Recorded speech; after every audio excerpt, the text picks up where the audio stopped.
예, 트럼프 대통령의 갑작스러운 관세 인상 압박을 해결하기 위해서 미국을 찾았던 여한구 통상교섭본부장이 오늘 오전에 귀국을 했습니다. 관련 내용 포함한 정치권 이슈도 오늘도 두 분과 함께하겠습니다. 오늘은 신현영 전 더불어민주당 의원, 홍석준 전 국민의힘 의원 나오셨습니다. 두 분 안녕하십니까? 안녕하십니까? 예, 오늘 두 분과 먼저 이야기 나누기 전에 저희가 오늘 다루게 될 이슈를 영상으로 먼저 보시고 대담 시작하겠습니다. 함께 보시죠.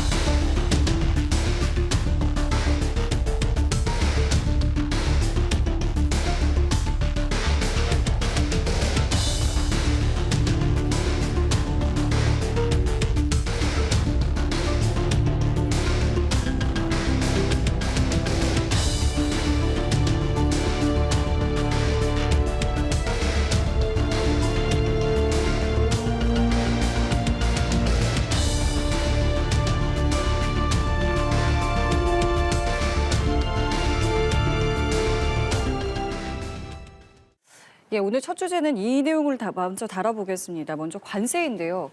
트럼프 대통령이 25%로 관세를 다시 올리자라고 하고 나서 외교통상 장관급 3명이 모두 미국으로 갔고, 그래서 일단은 들려지는 거에 의하면 크게 달라진 거는 없는 상황입니다. 그래서 우리는 우리의 의지를 전달했다고 하지만 미국의 입장 변화가 없는 상황인데 지금 미국에서는 정확히 어떤 걸 원하고 있는 거라고 보면 되겠습니까? 결국에는 관세 협상을 한 이후에 한국이 대미 투자에 얼마나 진정성 있게 노력을 하고 있느냐에 대한 약간의 밀당이라고 보이는 건데요.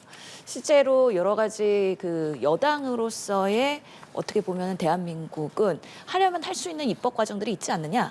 이런 미국의 시각들이 있기 때문에 빠르게 그 대미 투자 특별법에 대한 통과와 여러 가지 투자에 대한 구체적인 내용에 대한 뭔가 행동 이런 것들을 요구하면서 아직까지는 미국이 이러다가 우리 관보에 게재할 거야 계속해서 압박을 하고 있는 상황으로 보입니다. 지금 여러 국무위원들이 가서 설득도 하고 심층 논의도 하고 있는 만큼 한국의 진정성을 보이고 신뢰 회복을 하기 위한 노력을 하는 시간이기 때문에 자세한 부분에 대해서는 사실은 언론이나 브리핑을 통해서 말하기는 어렵지만 결국에는 관보 게재를 최대한 하지 않도록 유예하는 방안 그리고 어떻게 보면은 시간을 어느 정도의 확보를 하면서 지금 국회에서는 그 특별법이 이제는 TF가 본격 가동될 것이기 때문에 그런 과정에 대해서 미국에 잘 전달한다 그러면 결국에는 15%로 우리가 협상을 한 바가 있기 때문에 그 팩트 시트대로의 이행도 가능하다라는 최선의 노력을 하고 있는 정부의 시간이다라고 말씀드리겠습니다. 정부의 시간이라고 말씀하셨는데 지금 미국의 태도라던가 여러 가지 것을 봤을 때 우리의 시간은 맞는 겁니까? 아니죠. 이미 그 간보 게재에 들어갔다고 나오고 있지 않습니까? 그리고 여한구 통상본부장이 갔는데 USTR 대표를 만나지도 못했습니다.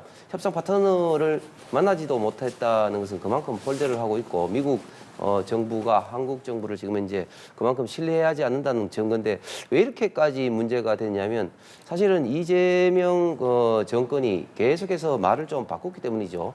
예를 들면은 우리 대한민국에서는 뭐 협상이 필요할 만큼 뭐 설거 필요할 만큼 필요 없을 만큼 협상이 잘 됐다고 이야기했는데 나중에 알고 보니까 굉장히 그 미국하고 의견이 좀 달랐던 부분이었고 그런 점을 저도 이 자리에서 예를 들면 미국 투자 문제라든지 이런 이야기를 하니까 그게 아니다고 예를 들면 뭐 미국이 마음대로 투자를 못한다 이렇게 했는데 그게 미국 말대로 다 됐지 않습니까? 그 다음에 다시 한번 합의를 했는데 그 합의된 것조차도 지금 우리 대한민국 정부가 진행하려는 의지가 없어 보이기 때문에 그리고 또 중요한 것은 지금 쿠팡 문제도 있지만 예를 들면 정보통신망법이라든지 또 소년범 목사라든지 그동안 미국 정부에서 계속적으로 우려를 표명한 이슈들이 있었습니다. 그런데 여기에 대해서 완전히 이제 무시하는 태도를 보이고 있기 때문에 트럼프 정부가 얼마 전에 트럼프 대통령이 본인의 SNS에 이제 25% 올린다 하는 어떤 그런 절차를 쭉 진행하고 있는데 글쎄 이것을 되돌릴 수 있을지 지금 저도 미국 그 사람들 만나보면 정말 우리나라 사람들보다 훨씬 더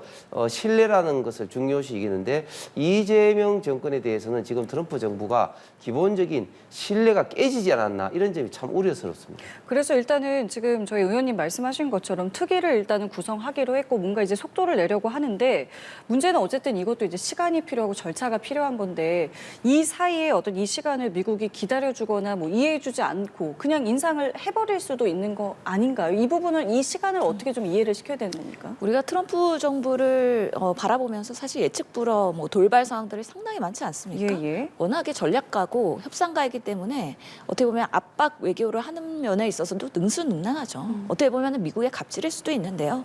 그런 국제 정세를 우리가 비단 한국 상황뿐만 아니라 여러 나라의 상황들을 보면서 대응을 하고 있는 거기 때문에 한국 정부는 그래도 최선을 다하고 있다. 그리고 다행히 여야가 합의해서 이런 특별법을 빠르게 합의를 했기 때문에 그런 면에 있어서의 국회의 이제 움직임도 당연히 미국도 예의주시할 것이고요. 지금 본격 가동되면 한 달 동안의 활동 기간을 이 TF가 갖게 되고 그럼 빠르면은 다음 달 9일 정도에는 법안이 통과되지 않을까 싶은데요. 그런 과정에서의 벌써 미국에서의 이런 관보 개제 이야기나 25%로 다시 환원되는 얘기가 나오니까 대한민국은 움직이고 있지 않습니까? 그만큼 대한민국은 반응하는 국가이고 준비된 국가라는 것을 계속해서 정부 차원에서 설득을 할 것이고요. 그러다 보면 미국도 결국에는 이런 또 압박의 수단을 일부 철회하는 방법이 분명히 있다. 그런 면에서 너무 조급하게 이런 상황들에 대해서 끌려다닐 필요는 없다라고 저는 생각합니다. 국민의힘도 어쨌든 이번 이 특별법 특위에 대해서는 이제 합의를 한 거지 않습니까? 국민의힘의 입장은 어떤 겁니까? 예, 사실 저희들은 트럼프 대통령과 이재명 대통령이 합의하고 난 다음에 막바로 빨리 국회 비준 절차를 밟자고 계속 주장을 했습니다. 그런데 민주당은 국회 비준 말고 특별법으로 하자고 이야기를 하면서 압도적인 다수당임에도 불구하고 이 속도를 내지 않았죠. 그래서 저희 국민의힘에서는 지금도 여전히 국회 비준이 필요하다는 그런 입장인데 지금 워낙 시간이 다급하기 때문에 일단은 이 특별법이라도 하자 이런데 대성적으로 지금 합의를 하고 지금 진행을 하고 있는 겁니다. 지금 우리가 국회에서 합의를 해서 진행한다고 해서 미국이 25% 인상을 안 할 거냐? 제가 볼 때는 인상을 할 겁니다. 그리고 난 다음에 뭐 인하를 할지라도 인상을 일단 하고 갈 것 같은데 지금도 사실은 굉장히 많은 어떤 대미 어떤 관련된 관세 압박을 받고 있는데 25% 입장이 되면 우리의 경쟁국들이 예를 들면 일본이라든지 독일의 자동차 회사들은 15%를 받고 있는데 우리는 그동안 한미 FTA로 인해서 관세가 제로에서 15%, 20% 올라가기 때문에 굉장히 큰 타격을 받을 수밖에 없을 것 같고 또 한 가지 우려스러운 것은 지금 한미투자특별법이 된다 할지라도 여기에 따라서 결국 이제 대미 투자가 이루어져야 되는데 지금 미국은 계속해서 알래스카 LNG라든지 원전이라든지 또 여러 가지 에너지 사업에 투자를 요구를 하고 있는데 과연 미국이 요구한 대로 이 에너지 사업에 1년에 200억 불을 투자를 했을 때 지금 1,500원 가까이 가고 있는 지금 환율은 어떻게 될 것이냐 이런 어떤 면이 앞으로 굉장히 우리 대한민국의 경제로 봤을 때 걱정스러운 우려스러운 상황입니다. 알겠습니다. 자, 이번에는 주제를 바꿔서요. 민주당 이야기 해보겠습니다. 민주당 최고위에서는 합당 문제를 놓고 또다시 충돌했는데요. 관련 발언 먼저 들어보시죠. 벌써부터 특정인의 대권 놀이에 우리 민주당을 숙주로 이용하는 게 아니냐, 자기 알박기에 들어간 게 아니냐는 얘기까지 나오고 있습니다. 정작 당의 주인인 당원들의 토론은 빠져 있습니다. 합당 여부에 대한 전당원 여론조사를 한번 해보는 건 어떨까? 이 최고위에 앞서서 정청래 대표가 어쨌든 반대 입장을 내놓은 어떤 인물들이랑 뭐 1대1로 만났다, 뭐 밥을 먹었다 이런 이야기를 들었는데 어쨌든 그 이후에도 굉장히 좀 갈등 양상은 여전한 것 같아서 지금 상황을 어떻게 좀 봐야 되는 겁니까? 실제로 지금 최고위원 세 분이 지금의 논의를 멈춰야 된다라는 부분에 있어서 강력하게 얘기를 하시는데요. 이원주 의원의 발언이 워낙에 강력했기 때문에 계속해서 후폭풍이 있는 것 같습니다. 많은 분들이 합당이 정말 궁극적으로는 필요하다라고 당내에서는 인정하고 계시는 거고요. 다만 방법과 시기에 대한 부분들의 이견이 있는 것입니다. 그렇기 때문에 때문에 지금 정청래 대표께서도 앞으로의 여러 가지 토론과 수기 과정을 통해서 표결을 하게 될 텐데 만약에 부결된다 그러면 그 결과를 수용하겠다라고 말씀하셨습니다. 그렇기 때문에 이거를 무리하게 죄송합니다. 일방으로 끌고 가겠다는 건 아니고요. 결국에는 당내에서 지금 1인 1표제로서의 그런 주권주의가 당의 우리 지지자들에게 있기 때문에 투명한 그런 토론 과정을 통해서 정말 당원들이 어떤 판단을 하실지 그런 과정들을 만들어가면 된다고 생각을 하고요. 다만 이제 지선을 앞두고 있어서 후보자 등록이나 여러 가지 시한이 촉박한 건 사실입니다. 그런 면에서 오래 끌고 갈 수는 없다. 지역별로 빠르게 일정을 잡아서 토론을 해나갈 텐데요. 여러 가지 의견들을 또 수기하는 과정에서 더 좋은 솔루션이 있을 수 있거든요. 뭐 예를 들어서 일부 지역에서 먼저 통합을 하면서 지선의 승리를 이끌어낸다든지 아니면 정말 지선 이후에 조금 더 체계적으로 디테일한 논의를 한다든지 그런 부분까지도 지금 모든 걸 열어놓고 논의하는 부분이기 때문에 정청래 당대표가 무리하게 하는 건 아니다. 그리고 초선 간담회 그리고 재선 간담회 이렇게 또 각자의 여러 토론회장을 만들면서 충분한 논의를 하겠다고 한 만큼 그 과정을 지켜보면 될 것인데 그럴 때 그 과정에서 서로 너무 마음이 상하지 않았으면 좋겠다라는 또 일부의 바람도 있습니다. 지금 말씀하신 이 뭐 전당원 투표, 전당원 여론조사 이 제안 자체에 대해서는 또 어떻게 보시고 어쨌든 한번 결과를 보자라는 말씀이신데 글쎄 어떤 결과까지 나올 거라고 생각을 하시는지요? 예, 정청래 대표가 주장하는 게 그런 거죠. 본인은 합당에 대한 아젠다를 제안했을 뿐이고 결국은 당원이 결정한다. 지극히 당연한 말이기도 하지만 또 그 말 속에는 굉장히 또 자신감이 묻어 있습니다. 왜냐하면 이게 부결되면은 정청래 대표의 어떤 정치적 운명도 굉장히 위태로울 수밖에 없기 때문에 본인의 어떻게 보면 정치적 생명을 던져서 승부수를 던졌다고 볼 수 있죠. 그만큼 자신감이 있는데 또 어제는 또 당원이 또 이제 그 동등하게 대운이 표결권이 당원 1인 1표가 됐기 때문에 더더욱 지금 자신감이 있을 것 같습니다.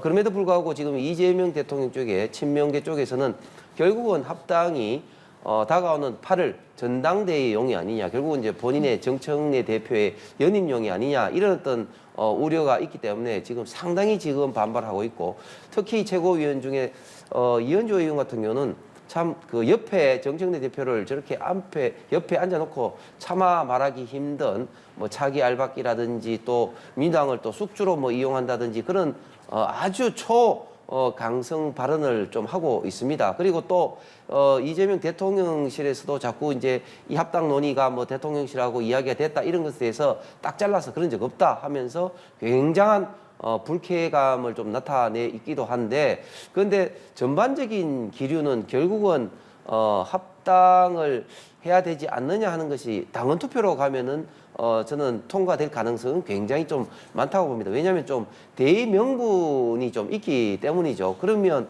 자연스럽게 정청래 대표의 친정 체제가 강화되고 더 나아가서는 8월 달에 다가오는 전당대회에서도 연임할 가능성이 굉장히 많다. 그렇게 되면 정청래 대표가 어떤 또 이야기를 했냐면 이제 개판은 없다. 이렇게 되면 이제 친명행제, 비명행사가 아니라 23대 총선에서는 친청행제가 될 가능성이 많아 보입니다.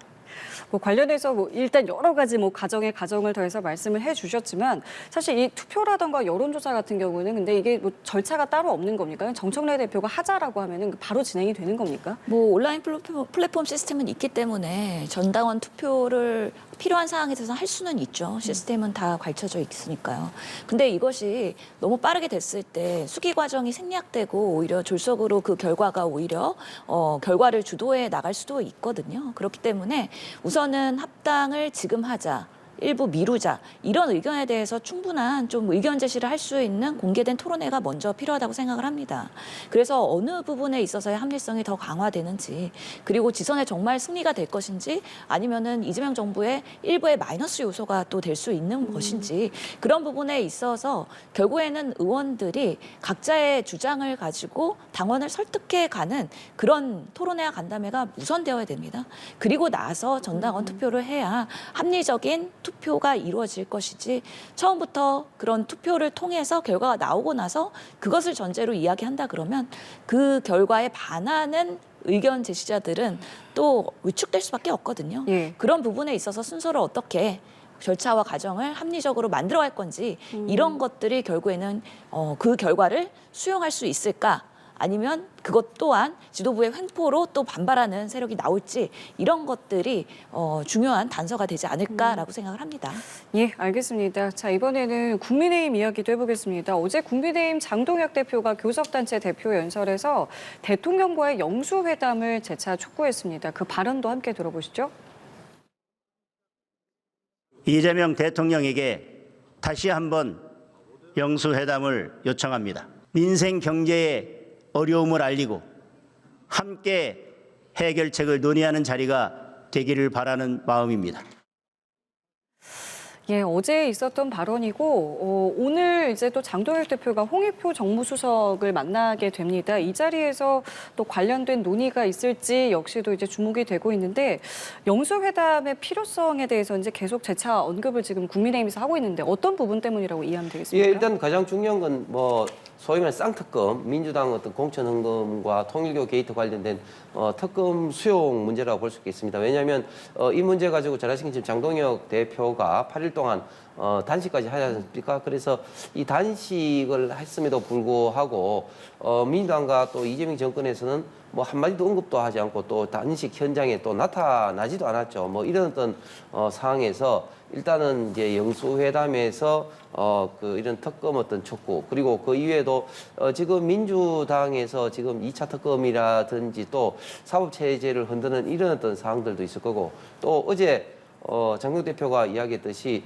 지금 당장 이런 어떤 그 국가적인 미국과의 어떤 통상마찰 관련 이런 부분도 있을 것이고 또 다가오는 지방선거 부분이라든지 또 물가로 인한 많은 어떤 국민들이 고통을 받고 있는 면 특히 지방 같은 경우에 여러 가지 또 심각한 여러 가지 어떤 경제적인 문제 이런 여러 가지 이야기를 가지고 여야 영수회담을 제안했는데 저는 장동혁 대표가 제안을 참 적절한 시기에 잘했다고 봅니다. 왜냐하면 지금 여야가 합의를 해서 지금 대미투자특별법위원회도 구성이 됐고 해서 여야가 힘을 합쳐서 지금 이런 여러 가지 사항을 다뤄야 될 사항이 많은데 야당 당수가 이런 제안을 한 것에 대해서 이재명 대통령이 대표 시절에도 얼마나 여야 영수회담을 강조했습니까? 그런 어떤 측면에서 오히려 저는 이재명 대통령 측에서 쌍수를 들고 환영을 해야 되지 않나고 싶습니다. 이것을 이렇게 저렇게 좀 거부를 한다면 오히려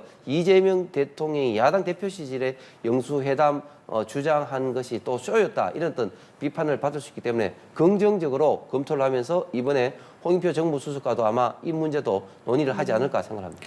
이재명 대통령이 앞서 이 영수회담 관련한 기자들의 질문에는 상당히 좀 부정적인 반응이나 입장을 내놓은 적이 있었는데 글쎄요 이번에는 좀 다를까요? 가능성 어떻게 보면 되겠습니까? 뭐 영수회담 언젠가는 할 겁니다. 근데 어느 타이밍에 할 것이냐. 그리고 야당이 정말 영수회담을 영수회담으로서의 그런 성과와 진정성을 가지고 만나려고 하는 것이냐를 판단할 것이라고 보이는데요.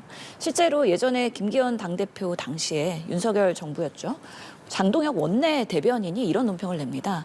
갑자기 그 이재명 대표가 그 당시엔 당대표였기 때문에 그 영수회담 요청을 하는 것을 갑자기 사장 나오라고 해! 하는 격이라는 그런 영수회담의 야당 대표의 요청을 격화시키면서 우선 당대표끼리 만나는 게 우선이다라는 그때 여당 대변인으로서의 논평을 낸 적이 있거든요. 본인이 낸 것이기 때문에 기억할 겁니다. 그래서 지금으로서는 장동혁의 리더십이 사실 많이 흔들렸고요. 그나마 단식으로 내부의 집도끼를 안정화시키면서 이제 교섭단체 연설을 한 것인데 아직도 불안불안합니다. 여전히 한동훈 제명에 대한 그런 후폭풍이 남아있고 뭐 최근에는 배현진 의원, 정성국 의원, 친한계 의원들을 윤리로 제소하면서 축출하려고 하는 거 아니냐. 그래서 결국에는 이재명 정부는 아마 영수회담을 앞으로도 원활하게 하기 위한 노력을 계속 할 텐데요. 우선은 국회에서의 그런 여야 대표들의 소통이 원활히 되고 그러다 보면은 3자회담도 가능할 것이고요. 또 필요한 경우에는 단독회담도 가능할 것이기 때문에 지금의 타이밍은 조금 더 장동혁 체제에서의 여러 가지 리더십의 위기를 돌파하기 위한 국면 전환용으로서의 영수회담이 아니냐. 이런 부분에 있어서 조금 더 준비된 그런 정리된 상황에서 정말 유효한 타이밍에 하게 되지 않을까라는 생각이 듭니다. 지금 장동혁 장동혁 대표의 이제 당내 리더십 부분을 말씀하셨는데 당 일각에서 나오고 있는 이 재신임 투표와 관련해서는 뭐 어떻게 정리되고 있습니까? 예, 재신임 관련해서 뭐 김용태 의원이라든지 일부에서 이제 이야기가 지난번 의총에서 친한계 의원을 중심으로 한동훈 전 대표의 있던 제명에 강력한 좀 반발이 있고 또 여기에 대해서 또 반박하는 그런 의원들이 있다 보니까 어떻게 보면 좀 중재안으로 재신임 투표를 하자 이렇게 이야기를 했습니다만은 장동혁 대표가 이제 말미에 수사를 의뢰해서 수사가 만약에 제명이 잘못됐다고 생각을 하면 즉 당계에 관련된 당무조사위원회 조사 결과가 잘못됐다고 결정이 나면 사퇴하겠다 이렇게 배수의 진을 쳤기 때문에 이제 뭐 재신임 논의보다는 수사 의뢰 쪽으로 지금 이제 무게가 지금 이제 그 옮겨가고 있는 것 같습니다. 그런데 저는 지금 장동혁 대표의 어떤 그 체제했던 문제를 이야기하셨는데 지금 많은 어떤 그 언론 내지는 또 여론조사에서 장동혁 대표에 대해서 굉장히 그 여론조사상으로 좀 높고 가고 있고 특히 지금 그 단식 이후로는 뭐 지금 우파 보수 진영에서는 압도적인 지금 지도자로서 이미지를 지금 굳히고 있는 이런 어떤 상황이기 때문에 이런 상황에서 리더십의 위기를 돌파하기 위해서 영수회담을 제안했다.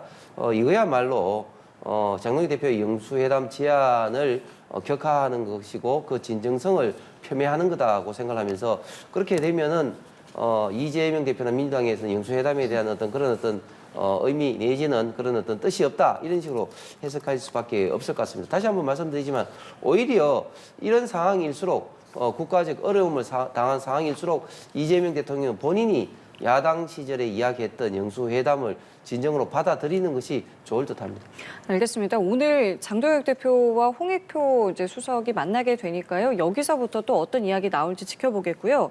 자, 이 내용도 살펴보겠습니다. 이재명 대통령이 오늘 아침에도 이제 SNS를 통해서 이 부동산과 관련한 메시지를 내놨습니다. 거의 하루에 한 번 혹은 하루에 뭐 여러 차례 지금 계속해서 좀 강한 의지와 메시지를 내놓고 있는데 일단은 민주당에서는 지금 보니까 이 거래 불법을 좀 잡기 위한 부동산 감독원을 설치하는 법안에 좀 추진을 해보겠다 이런 입장이고 관련해서 이제 국민의힘에서는 굉장히 좀 부정적인 입장인데 이 법안이 왜 필요한 건지부터 좀 들어볼까요? 실제로 부동산의 불법 거래 때문에 실제 피해받는 많은 그 서민들이 있었고요. 특히나 국무회의에서도 특사경의 중요성에 대해서 사실 얼마 전에도 부처 간에 여러 대통령의 관심사로 주문을 한 바가 있습니다. 그렇기 때문에 보통 부동산의 거래는 당연히 투명하게 돼야 되고 그것이 결국에는 적정 가격을 형성할 수밖에 없기 때문에 시장의 그런 경제 논리를 해치는 그런 잘못된 행위들에 대해서는 엄단할 것이라는 그런 이재명 정부의 의지가 있는 것이고요. 그런 면에서는 이런 명분을 가지고 부동산 감독원의 지금 법안이 이제 발의가 되는 것이기 때문에 결국에는 여야 소통을 통해서 부동산 정책에서의 정말 필요한 사람들한테 혜택이 가는 그런 주거로서의 그 기능을 할 수 있는 여러 가지 제도적인 투명성을 만드는 그런 시작일 거라고 생각을 합니다. 그런 면에서는 이재명 대통령께서 계속해서 이런 부동산 이슈에 대해서도 직접적인 소통을 적극적으로 하고 계시는데요.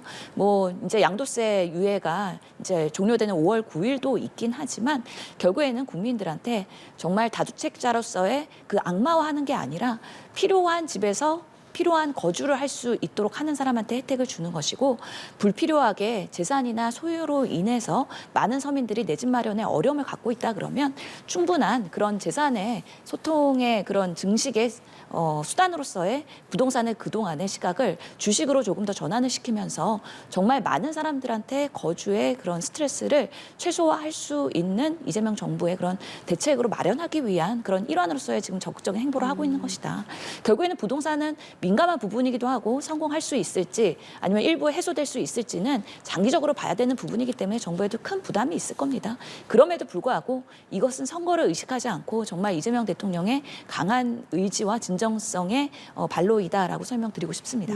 그리고 지금 보니까 청와대 참모진들 중에 일부도 이제 다주택 본인이 갖고 있는 다주택을 처분했다라는 보도도 나오고 있는데 지금 이재명 대통령이 보여주고 있는 어떤 이 의지라든가 소통에 대해서는 어떻게 생각하십니까? 저는 이재명 대통령이 부동산에 접근하는 인식이 대단히 잘못되고 대단히 좀 우려스럽습니다. 왜냐하면 이런 식으로 계속해서 하는 것이 저는 다분히 정치적 의미가 있다고 생각합니다. 어떤 정치적 의미가 있냐면 결국은 이재명 정권은 서민을 생각하는 어떤 정부다. 그리고 이 다주택자를 때려잡아서까지 부동산을 안정시키기 위해서 서민만을 생각하는 정부다. 이런 어떤 이미지를 자꾸 이제 주려고 하는 것이 아닌가. 그것도 6.3 지방선거를 앞두고 주려고 하는 것이 아닌가 생각합니다.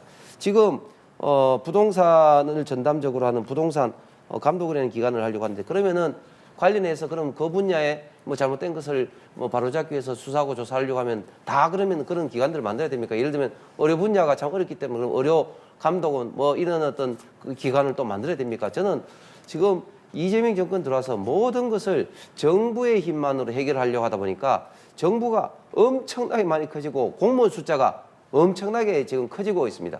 그렇게 큰 정부를 만들어 본들 사실은 시장을 이길 수 없고 부동산 시장을 잡을 수가 없습니다. 지금 대통령이 계속해서 이런 어떤 SNS를 한다고 해서 부동산이 움직입니까? 절대 움직이지 않습니다. 단 한 가지 예를 들면 부동산 가격은 일반 다른 어떤 상품들과 같이 총량 수요와 총량 공급에서 결정되는 것이 아니라 소위 말해서 호가에서 결정됩니다. 다시 말하면 1000세대 아파트가 있는데 그 아파트 가격은 가장 최근에 거래된 소위 말하는 호가에서 결정되는데, 과거와는 달리 지금은 우리나라 사람들이 아니라 중국인을 비롯해서 외국인이 우리 대한민국의 아파트, 특히 수도권의 아파트를 살 가능성, 그리고 실제로 사고 있기 때문에 호가가 나오면 계속해서 사버리기 때문에 계속해서 호가가 지금 올라가고 있는 겁니다. 그래서 쉽게 말해서 다주택자들이 설사 아파트를 몇 채 내놓는다 할지라도 그것이 부동산 가격 인하로 결정되는 구조가 아니라는 말씀을 드리고, 다시 한번 말씀드리지만 정부 주도로만 생각하지 말고 민간 주도로 생각해야 된다. 그래서 민간의 재개발, 재건축 시장을 확실히 열어놓고 이것이 실제로 움직일 때만 시장은 반응합니다. 구체적으로 이명박 정부 때도 뉴타운이라든지 이런 정책을 통해서, 그리고 박근혜 정부, 윤석열 정권 때도 이런 정책을 했기 때문에 민간의 어떤 시장, 부동산 가격이 굉장히 안정화됐던 겁니다. 그렇기 때문에 사실 지금 이재명 정부도 공급을 대거 늘리기 위한 수도권의 그런 공급 중심의 발표를 한 것이고요.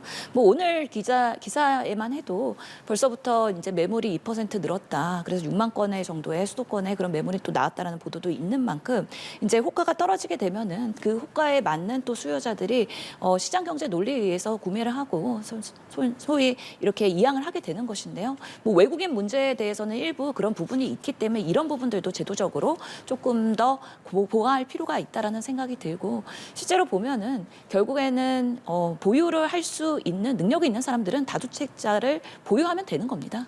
근데 세금을 올리게 되면 이 보유하는 것이 다주택이 나한테 정말 득이 될 것이냐, 아니면 그 재산을 가지고 주식이나 다른 곳에 투자할 것이냐, 이런 부분에 있어서 판단은 각자가 하는 것이기 때문에, 그래서 청와대에 있는 여러 인사들에 대해서도 뭐 집팔아라 하는 강제적인 압박을 하고 있지 않고 스스로의 판단을 자율적으로 맡기고 있는 것이 지금의 그런 이재명 정부의 시장 경제를 존중하면서도 합리적인 그런 보유세를 조정해야 되겠다라는 의지인 것이죠. 알겠습니다. 자, 이 내용 마지막으로 좀 짧게 짚어보겠습니다. 검찰이 위례 신도시 개발 비리 의혹 사건에 대한 항소를 포기했습니다. 자, 이렇게 되면서 1심에서 받았던 이제 무죄 판결이 그대로 확정이 되게 된 것인데요. 일단 검찰의 이번 항소 포기에 대해서 어떻게 보시는지 먼저 듣겠습니다. 예, 참 우려스러운 게 지금 대장동 항소 포기에 의해서 대장동 판박이라고 불리는 위례 지구 사건이 항소 포기를 했습니다. 물론 규모는 대장동보다는 작지만 위례 관련된 사건도 똑같이 남욱정영역 등의 민간 사업자가 유동규 등으로부터 부정한 방법으로 정보를 받아서 사업자가 선정되고 그리고 부당한 사업 이익을 얻었다는 기본적인 어떤 프레임은 똑같은데, 그것 때문에 지금 검찰에서 기소가 돼가지고 지금 1심에서는 이제 무죄 선고 났습니다만, 통상적인 이런 사건에 대해서는 당연히 항소를 해야 됩니다. 그리고 항소에 따라서 또 관련된 사안이 다시 한번 재조명이 되고 진실이 또 드러날 차이가 나는데, 특히 1심 판결문을 보더라도 굉장히 이 유죄였던 가능성이 많음에도 불구하고 또 무죄를 할 수밖에 없었던 그런 어떤 그 의견을 지금 판결문에 실었습니다. 그렇기 때문에 제가 볼 때는 항소심에서는 충분히 뒤집힐 수 있는 여지도 굉장히 많음에도 불구하고 이것을 아예 덮어버렸다. 이것은 저는 검찰이 자기 스스로의 어떤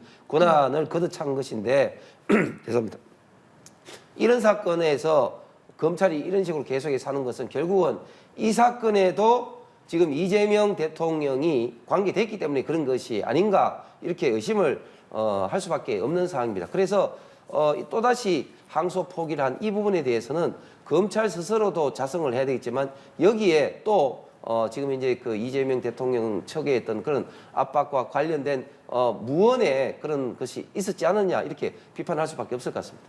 예. 실제로 보면은 지금 판결문을 통해서 보면 검찰이 2년을 구형을 했는데 그 내용에는 보면 위례 개발 과정에서의 확보한 정보 이것이 비밀에 해당된다고 인정은 받았습니다. 근데 비밀을 가지고서는 이것이 본인들의 이익으로 연결됐느냐에 대한 인과성에 대한 입증을 검찰이 해야 되는 것이거든요.